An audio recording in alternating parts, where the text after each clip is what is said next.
So I wanted to come on here and kind of talk about this for a bit because you know I don't think anybody really talks about it that much.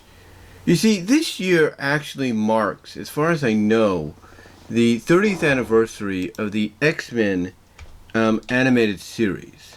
That's right, the original X-Men animated series of the 90s, which came out on Fox.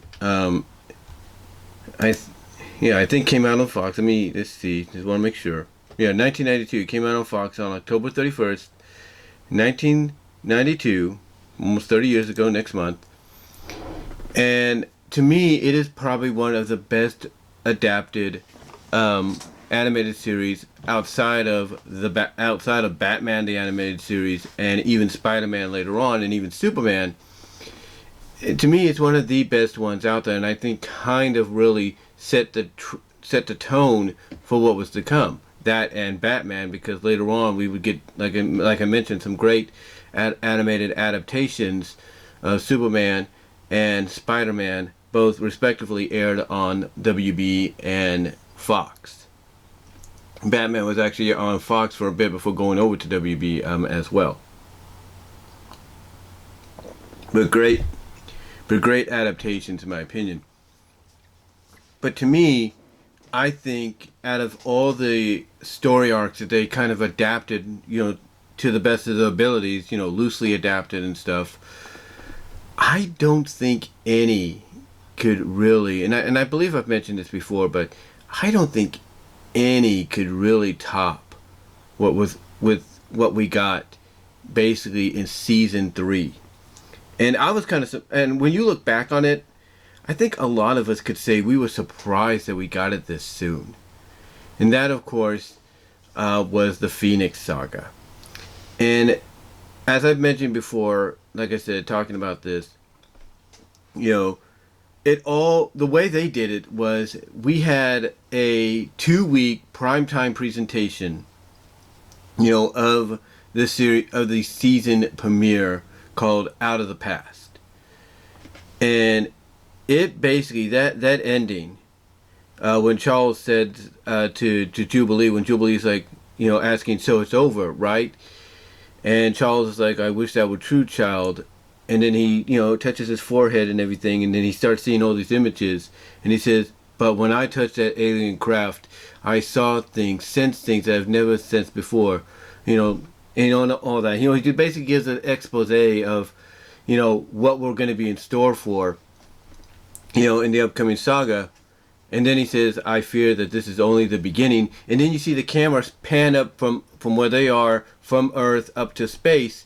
And then you see this fire kind of like engulf the Earth a little bit, at least, it's like it kind of engulfs the Earth a little bit.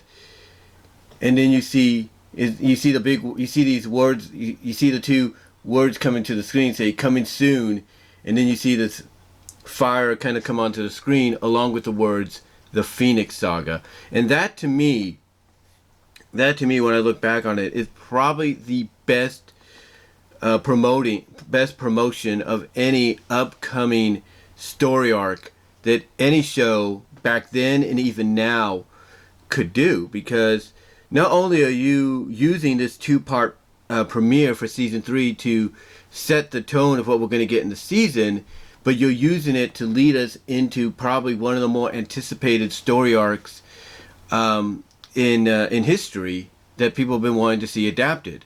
I mean, when folks found out that X-Men were going to get turned into an animated series in the 90s, and I think even back then they found out, hey, this shows, because I think even the creators doing various interviews and stuff, promotional interviews and all that, even the creators were like, giving out hints of they were going to adapt some of the more well-established, or at least try to adapt as best they could, some of the more well-established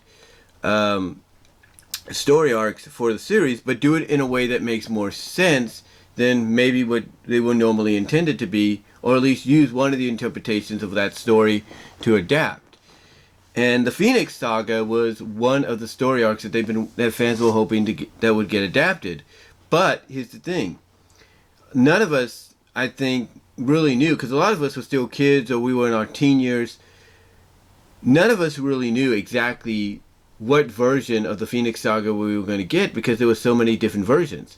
There were versions like what's been adapted so far, on the big screen, like what we saw in Dark Phoenix, what we saw, at the conclusion in basically into Last Stand and stuff. We saw all that. We saw all that, and they're similar, if not a little different. This one that they adapted took basically their inspiration from one of the tellings of the Phoenix Saga, where the Phoenix is an alien being that basically possessed Jean Grey. That instead of being like instead of being like basically an evolution of her powers, as like I said, mentioned as kind of adapted in those other versions, and sort of like hybrided in like with Dark Phoenix, like what they did. Here, it's an alien presence that's the guardian of a special crystal that can, change the galaxy, if you will, called the M-Cron crystal. So she basically possesses Jean, and, Jean becomes the Phoenix. In fact, there's a scene where Jean's in the hospital and the Phoenix's powers just, show up. Not just show... Well, yeah, they show up and everything. You see this big old phoenix bird behind her, which kind of surprises Cyclops, Scott Summers. And Jean's like, Phoenix, now we are one. In other words, kind of basically stating that they've completely merged. They are now one being, encompassing one body. And the way each episode is done and everything, the way, certain characters are incorporated when they are, I think is so well done. It is just tremendously well done. And it is, to me, one of the best adaptations ever. It may not be as fully adapted as some fans were hoping, but I love the fact that we got what we did. Because at the end, you thought, honestly, Jean Grey had died. Because in the original stories, yes, Jean does die, depending on the version you read. Even up to now with some of the retellings. Even in the movies, she dies. Or she becomes more than what she is, and, and all that. She's, a guardian of space now, whatever. But in most of the interpretations, she dies or sacrifices her humanity to be what she is. And here you thought they had killed her off. It's like, whoa, 3 seasons in, not even that, and they killed off a main character. And it wasn't anything different for them, because they did kill off sort of a main character, but he was a new character made specifically for the show, or, made specifically for the show, called Morph. But then we later found out he was based on another character by a different name, but they were similarly, somewhat of the same character. But the point I'm getting at is, that it's nothing new for them to want to kill off a character. Kill that character off and, move on. So we thought they'd killed her off, but what really gave away the fact that they didn't was they didn't alter the intro. One thing I will give Scooby-Doo Mystery Incorporated, when they had Daphne quit the team, walk off, and do her own thing, is they altered basically the intro so that, in Daphne's place you had Velma's, I guess you could say, lesbian love interest, and Hot Dog be part of that intro until later on. So here you didn't see that, though. You saw Jean always in the opening, and that kind of gave away the fact that she was coming back.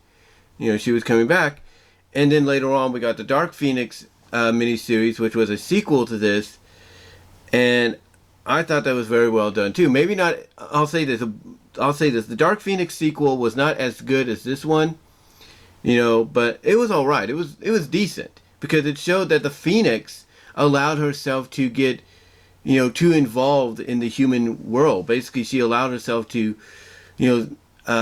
sense all these different emotions and everything, to the point that she lost, as she puts it herself at the end, she lost her way.